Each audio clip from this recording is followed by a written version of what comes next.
UP सरकार ने विश्व हिंदू परिषद को अयोध्या में 84 कोसी परिक्रमा की इजाजत नहीं दी है, लेकिन वीएचपी ने कहा है कि वो हर हाल में परिक्रमा करेंगे। इससे पहले वीएचपी नेताओं के साथ साधु संतों ने मुलायम और अखिलेश यादव से मुलाकात की थी। इस मुलाकात पर मुलायम के अपनों ने ही सवाल भी उठाए, लेकिन अब सवाल ये उठ रहा है कि माहौल, उत्तर प्रदेश का माहौल कौन बिगाड़ रहा है? देखिए, अब ये यात्रा तो निकलेगी, संत सब तरफ से आएंगे, उनको गिरफ्तार किया जाता है तो उसके दुष्परिणाम ये पूरे देश में मुलायम सिंह जी को भुगतने पड़ेंगे। हम यात्रा को किसी कीमत पर न स्थगित करने जा रहे हैं, न निरस्त करने जा रहे हैं। हमारी सरकार को खुली चुनौती है। विश्व हिंदू परिषद के नेता मानने को तैयार नहीं हैं। 25 अगस्त से अयोध्या से 84 कोसी परिक्रमा की शुरुआत होनी है, लेकिन अखिलेश सरकार ने कानून व्यवस्था का हवाला देकर परिक्रमा की इजाजत नहीं दी है। यह जो 84 कोसी प्रस्तावित यात्रा अभी की है, वह विवादित स्थल पर मंदिर बनाने के लिए कहा गया है, तो इसलिए माननीय सर्वोच्च न्यायालय के निर्देश देखते हुए मांग पूरी करना तो संभव है ही नहीं। एक कारण यह है, अगले साल लोकसभा चुनाव होने हैं, इसीलिए समय से पहले परिक्रमा के बहाने अयोध्या पर पॉलिटिक्स शुरू हो गई है।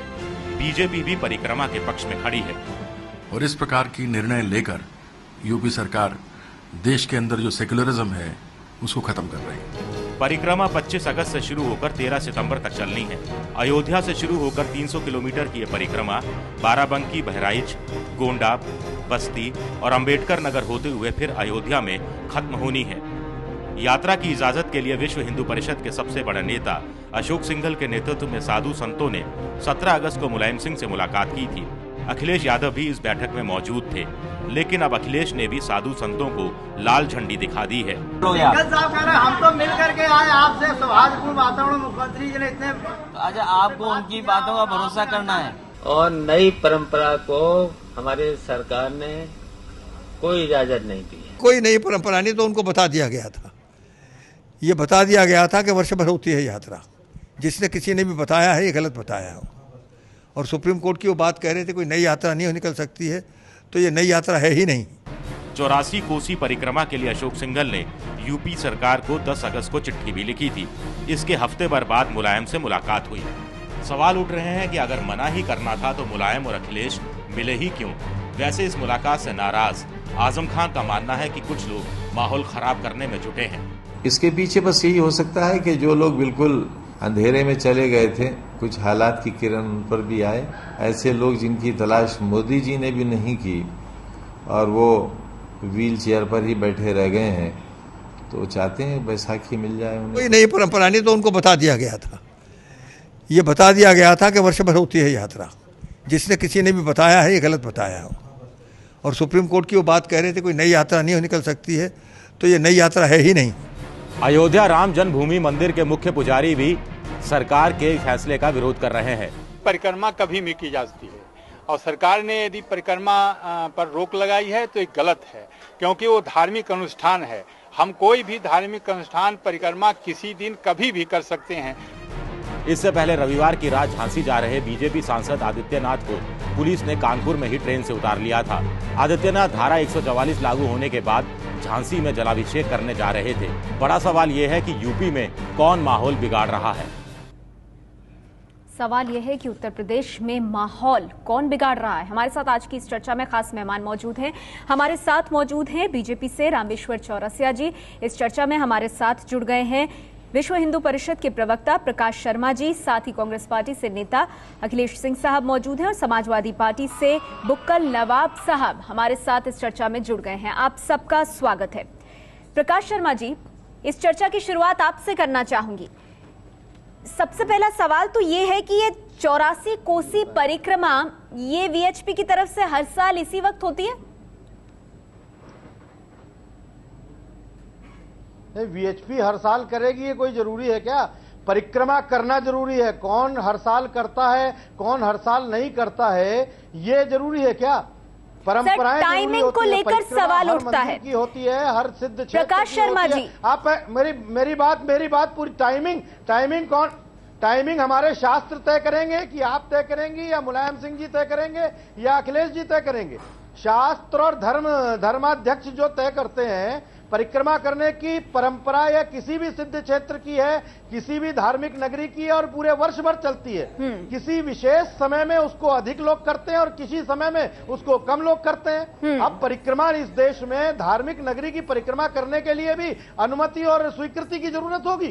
प्रकाश शर्मा जी, आपने अपनी बात कही सर, ठीक है, अनुमति की बात प्रकाश जी आज तक नहीं की। आपने अपनी बात रखी, सवाल उठाना हमारा काम है, इसीलिए मैं आपसे सवाल पूछ रही हूँ। उठाया कि सड़कों पर नमाज क्यों पढ़ी जाती है? आज जिस विषय पर हम चर्चा कर रहे हैं उसी पर बने रहें तो ठीक रहेगा। प्रकाश जी, वर्ष भर कभी भी हो सकती है। ठीक है, टाइमिंग पर इसीलिए सवाल उठ रहे हैं, वक्त पर इसीलिए सवाल उठ रहे हैं प्रकाश जी, और आप इसका जवाब दीजिएगा। सुन लीजिए सर, मेरा सवाल सुन लीजिए। टाइमिंग पर इसीलिए सवाल उठ रहा है क्योंकि यूपी सरकार का ये कहना है कि इस वक्त अगर आप 84 कोसी परिक्रमा करेंगे, जो वीएचपी करने की बात कर रही है, तो उससे तनाव बढ़ेगा, ये कानून व्यवस्था की समस्या बन सकती है। अच्छा, पिछले 1.5 साल में जो 40 दंगे हुए हैं वो विश्व हिंदू परिषद की यात्रा के ही कारण हुए हैं क्या? पूरे उत्तर प्रदेश में जो सांप्रदायिक माहौल खराब है उसके पीछे क्या संतों की यात्रा और हिंदुओं के धार्मिक कार्यक्रम ही है? तब तो कोई नहीं था, तब क्यों सांप्रदायिक तनाव हुआ? यह एक बहाना है और मुस्लिम नेताओं के दबाव में आखिर आजम खान जी के बयान ने यह स्पष्ट कर दिया कि इस यात्रा को संतों से मिलने के बाद मुलायम सिंह जी और अखिलेश जी ने जो व्यवहार किया था उससे कहीं नहीं लगता था कि यात्रा पर कोई रोक और प्रतिबंध लगेगा। ठीक है, इसका जवाब मैं ले लेती हूँ। निर्णय हो जाता है। प्रकाश जी, हमारे साथ बुक्कल नवाब साहब मौजूद हैं समाजवादी पार्टी से, आपके इन सवालों का जवाब उनसे ले लेते हैं। बुक्कल नवाब साहब, ये सवाल उठाया जा रहा है बीएचपी की तरफ से कि क्या ये आप अल्पसंख्यक समुदाय के दबाव में कर रहे हैं? लखनऊ से चली नहीं रही है। ठीक है सर, इसका जवाब ले लेते हैं। नवाब साहब, क्या ये मुस्लिम नेताओं अल्पसंख्यक समुदाय के दबाव में ये फैसला लिया गया है? क्योंकि 10 अगस्त को मुझे गम नहीं है इसका कि बदल गया जमाना, मुझे गम नहीं है इसका कि बदल गया जमाना। मेरी जिंदगी है तुमसे, कहीं तुम बदल न जाना। अब जहां तक के ये परिक्रमा का सवाल है, जिस तरीके से अभी हमारे भाई बोल रहे थे कि जब चाहे और जहां चाहे जिस तरह चाहे हम परिक्रमा करेंगे, हमारा देश है, हम आजाद है। अरे इनको मालूम चाहिए कि भारत है, भारत का एक संविधान है और भारत के संविधान की रक्षा करना जो है वह सबसे पहला परम धर्म। संविधान की किस धारा में हिंदू धार्मिक स्थलों की परिक्रमा करने से रोका गया है? कृपया इसको स्पष्ट करें। संविधान की किस धारा में हिंदू समाज आप दोनों साथ बोल रहे हैं? प्रकाश जी, रोका गया? प्रकाश जी, आप शांत रहिए, मैं सवाल पूछ रही हूँ। हाँ, मैं नवाब जी से सवाल पूछ लेती हूँ। इन्होंने कहा उसका जवाब ठीक है। बुक्कल नवाब जी, किस धारा में बुक्कल नवाब जी अपने धार्मिक कार्यक्रम करने से रोका गया है? ठीक है प्रकाश जी, आप भी बोलेंगे वो भी बोलेंगे तो कोई समझ नहीं पाएगा कि क्या चर्चा हो रही है। हाँ, नहीं, आप अगर अनावश्यक तर्क देंगे तो बोलना पड़ेगा। मैं आपसे पूछना चाहता हूं, कौन सी धारा में हिंदुओं को अपने धार्मिक कर्तव्य करने से रोका गया है और आपको सड़कों के बीच में नमाज पढ़ने के लिए आदेशित किया गया है? कौन सी संविधान की धारा है? जरा बताइए तो, संविधान की कौन सी धारा है? सब कुछ आपके अनुसार चलेगा। ठीक है प्रकाश जी, आपने अपनी बात रखी। नहीं सर, ऐसे तो चर्चा आगे नहीं बढ़ पाएगी। ठीक है, ठीक है सर, आपने अपनी बात रखी, इसका जवाब लेने दीजिए मुझे, ऐसे चर्चा नहीं हो पाएगी। बुक्कल नवाब जी और मुलायम सिंह जी से मिलने का प्रकाश जी, आप सुन लीजिए। स्पष्ट होता है कि इन्हीं के दबाव में निर्णय लिया गया। ठीक है, आप ये बात पहले भी कह चुके हैं, इसका जवाब लेना जरूरी है। नहीं बुक्कल नवाब जी, बुक्कल नवाब जी, नवाब साहब, नवाब साहब, नवाब साहब, नवाब साहब, आप मेरी बात सुन लीजिए सर। नवाब साहब हो चुकी है। ठीक है नवाब साहब, आपसे मेरा सवाल ये, आपको क्यों लगता है? नवाब साहब, सवाल नहीं सुनेंगे तो ऐसे कैसे? नहीं सर, ऐसे चर्चा नहीं होगी। हम यहाँ के ऊपर नवाब जी, आप मेरा सवाल तो सुन लीजिए सर। सवाल ये है, क्यों लग रहा है आपकी सरकार को, उत्तर प्रदेश की सरकार को ऐसा क्यों लग रहा है कि ये यात्रा अगर होगी तो इससे यूपी का माहौल बिगड़ेगा? आपको ऐसा क्यों लग रहा है? इसका जवाब दीजिए आप।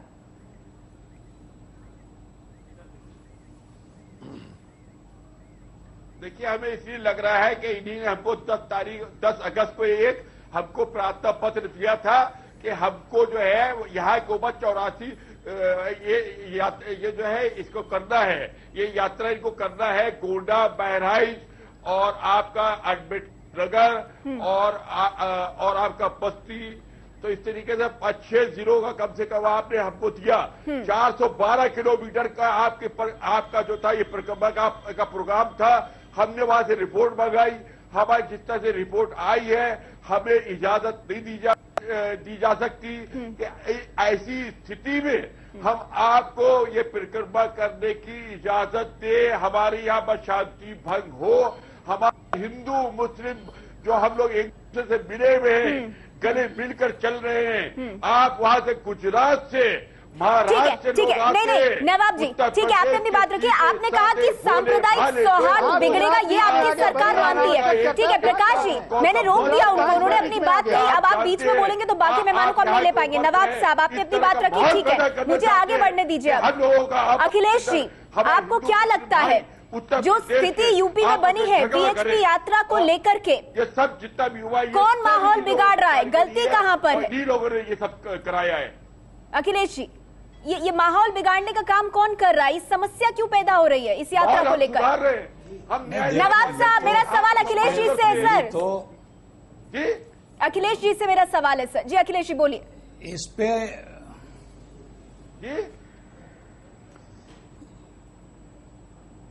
नेहा, इस पे तो बाहर के लोगों के प्रतिक्रिया देने की आवश्यकता ही नहीं है। इनकी पार्टी के अंदर से ही स्वर उठने लगे, आवाज उठने लगी। क्यों ऐसा किया गया, क्यों इसकी शुरुआत की गई, ये इस प्रश्न चिन्ह तो इनकी पार्टी के अंदर ही खड़ा हो गए। नहीं, किसकी पार्टी के अंदर? अच्छा, आप आजम खान की तरफ इशारा कर रहे हैं। तो क्या है, हिंदुस्तान में धार्मिक कार्यक्रम नहीं, अनुष्ठान पूजा पाठ कोई नहीं कर रहा क्या? अभी नहीं, जो अभी बोल रहे थे कि हम करेंगे, भाई लोग कर रहे हैं। आप अपने आप को सबका जो ठेकेदार समझते हैं, उस पे लोगों को आपत्ति होती है, उससे माहौल बिगड़ता है। लोग तो अपना धार्मिक अनुष्ठान कर ही रहे हैं, पूजा पाठ कर ही रहे हैं। आप बने हैं भारत के पूरे, आप जो करते हैं ठेकेदार आप बने हैं। कोयला खा गए, फिर इन सारे खा गए, चारा खा गए, सारे लोगों को अतीत देख करके, अतीत देख करके, जीजा जी जाने क्या क्या है, ठेकेदार तो आप बने हो।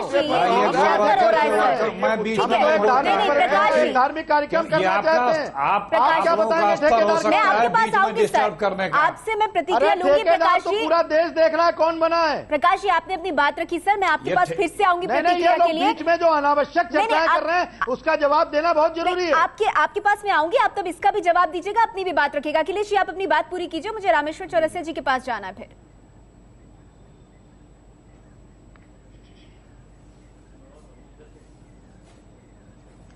देखिए, सबको पता है कि कौन धर्म के लिए, कौन संस्कृति के लिए, कौन भारत के लिए और कौन रोटी सेकने के लिए कौन काम कर रहा है। उसमें किसी को सर्टिफिकेट की आवश्यकता नहीं है, सबको पता है। सबकी अतीत सत्ता हिंदुस्तान का जन जन जान रहा है।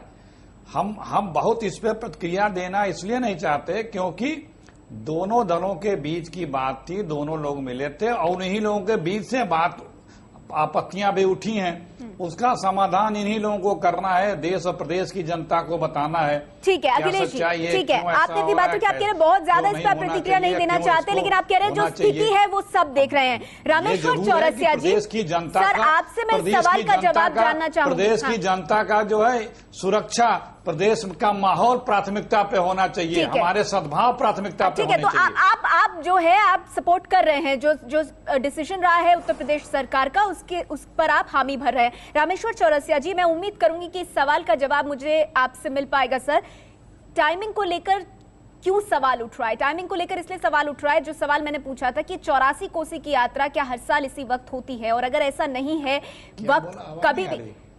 रामेश्वर चौरसिया जी, मेरा सवाल आपसे है कि ये 84 कोसी की परिक्रमा यात्रा इस वक्त करना और लोकसभा चुनाव से पहले, तब जब समाजवादी पार्टी की सरकार ये साफ कर रही है कि ये कानून व्यवस्था को वहां खराब कर सकता है, ये कितना सही है इसको आगे बढ़ाना? नेहा जी, चुनाव के कुछ तिथि नहीं पता है, चुनाव का कुछ घोषणा नहीं है, आप उसको चुनाव से जोड़ने का काम कर रही हैं। प्रकाश जी, मैं सिर्फ सवाल पूछ रही हूँ सर, आपको दिखाई दे रहा है? इतना अधिकार तो आप देंगे इस प्रोग्राम पे मुझे कि मैं सवाल पूछ सकूं। प्रकाश जी के पास कोई गुप्त सूचना है कि चुनाव होने वाला है? प्रकाश कहाँ चुनाव से उसका संबंध है? प्रकाश जी, चुनाव से मत जोड़िए, मैं कह रहा हूँ प्रश्न सही खड़े करिए। मेरी आपसे अपील है सर, सवाल पूछने का हक आप मुझे देंगे, जवाब देने का अधिकार आपके पास है। रामेश्वर चौरसिया जी, टाइमिंग पर सवाल इसलिए उठ रहे हैं, लोकसभा चुनाव से पहले इस तरह की यात्रा जिसे किया जा रहा है और जिस पर राज्य सरकार सवाल उठा रही है। जी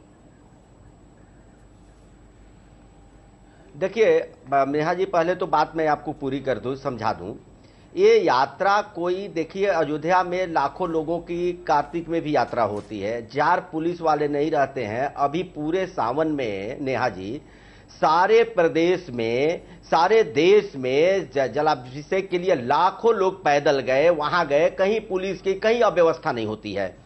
ये जानबूझ करके यूपी सरकार, छोड़िए चुनाव तो अभी अप्रैल अगले साल है, चुनाव का इससे कोई संबंध नहीं, अलग विषय है। एक चीज मैं आपको बता दूं, यात्रा है क्या, ये 400 की जो यात्रा कही जा रही है, एक्चुअली 300 होता है, लेकिन अभी सरजू में पानी होता है, इसीलिए उन्होंने लिख करके दिया है कि 100 किलोमीटर हम बस से करेंगे पूरी यात्रा, 300 तो पैदल करेंगे। उसमें करेंगे कौन, 250 मात्र साधु संत करेंगे एक दिन, और वो फिर वो बदलते जाएंगे एक एक दिन जिनकी जैसे इच्छा होगी। और इसके पड़ाव भी 40 होंगे, जो आप समझ लीजिए जो ग्रामीण पड़ाव होंगे 30, और 10 पड़ाव जो होंगे छोटे नगर पंचायत में होते हैं। कहीं कानून व्यवस्था की स्थिति नहीं पैदा हो रही है। और दूसरी बात है, आप टाइमिंग की जो बात करें, आजकल जाइए, चले जाइए, या तो आप चले जाइए वृंदावन में, वहां भी देखिए आज के सालों भर होता है, चले जाइए परिक्रमा चित्रकूट में, वहां भी होता है, ये उनकी मर्जी है। अब बताओ, जहां लाखों लोगों में दिक्कत नहीं होती है, 285 अगर संत जाते हैं तो आपको दिक्कत हो रही है। मैं आपको कह रहा हूं, आजकल माहौल बिगाड़ने की कोशिश हिंदू समाज कर रहा है ना मुस्लिम समाज कर रहा है। आजकल माहौल बिगाड़ने की कोशिश यूपी की सरकार खुद कर रही है। वही मैं बताना, परिक्रमा तो हर साल होती है। आप टाइमिंग पर जो सवाल उठा रहे हैं, तो आजकल है क्या कि टाइमिंग का अपने अनुसार संत तय करते हैं। वही मैं 2 उदाहरण आपको दिया। मैं दूसरी चीज पर आता हूं। आज जो आप कह रही है, ये सवाल कौन उठा रहा है, सवाल यूपी सरकार। सवाल यूपी सरकार आशंका में IAS को भी सस्पेंड कर देती है कि वहां दंगे।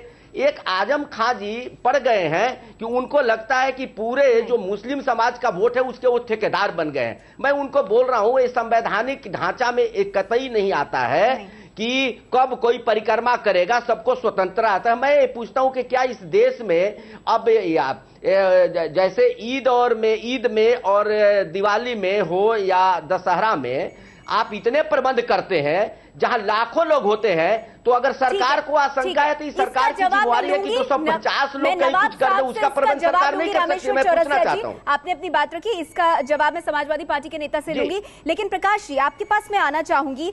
ये उत्तर प्रदेश के गृह विभाग के principal secretary RM Srivastava ji कह रहे हैं कि हम लोगों ने 6 जिले जहां पर आप लोगों की ये यात्रा प्रस्तावित है, इसके डिस्ट्रिक्ट मजिस्ट्रेट्स और जो पुलिस चीफ्स हैं उनके साथ बैठकर मुलाकात की और उनको बताया इस यात्रा के बारे में।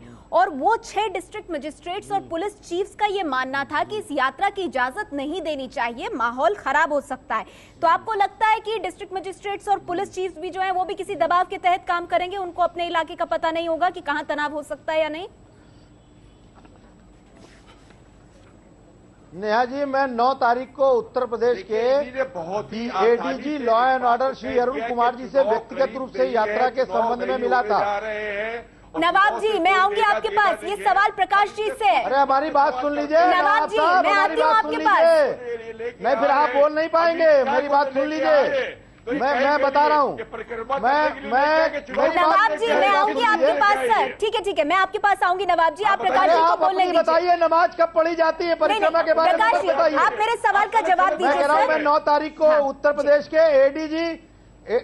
ADG लॉ एंड ऑर्डर साहब से मिला था। उस समय लखनऊ के IG महोदय श्री सुभाष चंद्रा जी भी मौजूद थे और उन्होंने स्पष्ट रूप से मुझको ये कहा था कि आप यात्रा करिए, यात्रा में किसी भी प्रकार की रोक नहीं लगेगी। उसके बाद जब मुलायम सिंह जी और अखिलेश जी से देश के मूर्धन्य संत और श्री अशोक सिंघल जी और विश्व हिंदू परिषद के महामंत्री मिले थे, तब भी ऐसी कोई बात नहीं आई। और जहां तक आपने DM और SP के रिपोर्ट की बात कही है, तो इस प्रदेश में दुर्गा शक्ति नागपाल की दुर्गति देखने के बाद कौन अधिकारी सही रिपोर्ट देने का काम करेगा, मुझे बताइए। किसी की हिम्मत है कि रिपोर्ट लिख करके भेज दे कि यात्रा शांतिपूर्वक निकल बात में आपने एक अहम सवाल उठाया सर, मेरे पास वक्त कम है, इसका जवाब मुझे लेने दीजिए नवाब जी से, वरना ये चर्चा अधूरी रह जाएगी। नवाब जी, एक अहम सवाल उठाया है प्रकाश जी ने।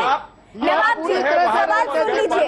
नवाब जी, नवाब साहब, 10 अगस्त को BHP चिट्ठी लिखती है, हफ्ते भर बाद अशोक सिंघल साहब जाकर मिलते हैं मुलायम सिंह यादव से, 2 दिन तक चुप रहते हैं मुलायम सिंह और अखिलेश यादव, फिर इजाजत रोकते हैं, ऐसा क्यों? लीडर के पास गए हैं, उस मुसलमान लीडर के पास गए हैं इस बात को यह निर्णय पूरी तरह से राजनीतिक और हिंदू समाज के दमन के लिए किया जा रहा है ताकि मुसलमानों के थोक वोट मिल सके। फैसला आजम खां के दबाव में लिया जा रहा है कि चुनाव के टाइम पे किसी भी कीमत पे आपके इस बात पे हम लोग आने वाले नहीं है। बुक्कल नवाब साहब, एक सवाल का जवाब दीजिए। ठीक है प्रकाश जी, आपने अपनी बात रखी। बुक्कल नवाब साहब मुझे सुन तो लीजिए।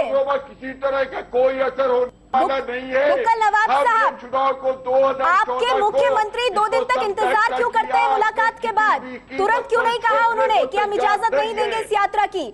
नवाब साहब, तुरंत क्यों नहीं कहा आपके मुख्यमंत्री ने अशोक सिंघल और वीएचपी के दूसरे जो नेता हैं उनसे मुलाकात के बाद कि हम इस यात्रा की इजाजत नहीं देंगे? 2 दिन तक क्यों रुके वो? तब तक रामपुर का दबाव नहीं था नेहा जी, रामपुर का दबाव नहीं था। इजाजत नहीं दे सकते। अब रामपुर का दबाव आ गया, कैसे हिम्मत करेंगे? उन्होंने यही कहा था, ये गलत कहते हैं। उन्होंने इनको इजाजत नहीं दी है, इजाजत बिल्कुल। मुख्यमंत्री को जांच करने में 2 दिन लगते हैं। 2014 का चुनाव होने वाला है, उसके अंदर आप जो है बाहर से आके, महाराष्ट्र और गुजरात से आके यहाँ निर्णय पूरी तरह से राजनीतिक है, हिंदू समाज के दमन के लिए किया गया है। आपस में लड़वाना चाहते हैं, आप झगड़ा करवाना चाहते हैं। बुक्कल नवाब जी, आपने अपनी बात रखी। प्रकाश जी, आपने अपनी बात रखी। मेरे पास वक्त खत्म हो रहा है। अखिलेश जी, अंत में आपसे जानना चाहूंगी, क्या चुनावों से जोड़कर इस घटनाक्रम को देखना चाहिए? अखिलेश जी, अगर आपको मेरी आवाज आ रही है और आप मुझे जवाब दे पाएं। ऐलान करेगा कि ये गुजरात में नेहा निश्चित रूप से, क्योंकि अभी तक तो पहले इस तरह की कोई यात्रा कहीं निकली नहीं पिछले वर्षों में। अब कुछ है अगले वर्ष में, इसलिए ये कर रहे हैं। दूसरी बात कि ये बार बार ये उत्तर प्रदेश को के माहौल को बिगाड़ने का प्रयास न हो, इस सरकार की पहली प्राथमिकता उसे किया जाना चाहिए। लेकिन जो इस पार्टी के एक नेता ने प्रश्न खड़ा किया है वो बहुत मौजूद है, क्योंकि एक ऐसे लोगों से मुख्यमंत्री ही नहीं, उस पार्टी का मुखिया भी साथ में मिलता है। अगर कोई प्रशासनिक मामले से कोई मिलता है तो सत्ता में जो लोग। अखिलेश जी, मेरे पास वक्त कम है सर, मुझे आपको यहाँ पर रोकना पड़ रहा है, लेकिन आपने अपनी बात रखी। मैं चलते चलते रामेश्वर चौरसिया जी से उनकी प्रतिक्रिया लेना चाहूंगी। प्रकाश जी, बाकी लोगों को भी मौका मिलना चाहिए। रामेश्वर चौरसिया जी, आपसे सवाल मेरा ये, अब जब सरकार ने इजाजत देने से मना कर दिया है, वीएचपी का अड़े रहना इस यात्रा को करने पर, क्या ये ठीक है? देखिए नेहा जी, एक बहुत गलत संदेश इस देश में जा रहा है। यूपी सरकार के चलते पूरे देश में माहौल बिगड़ेगा कि आजम खां ये तय करेंगे कि अब हिंदू समाज पूजा करेगा कि नहीं करेगा।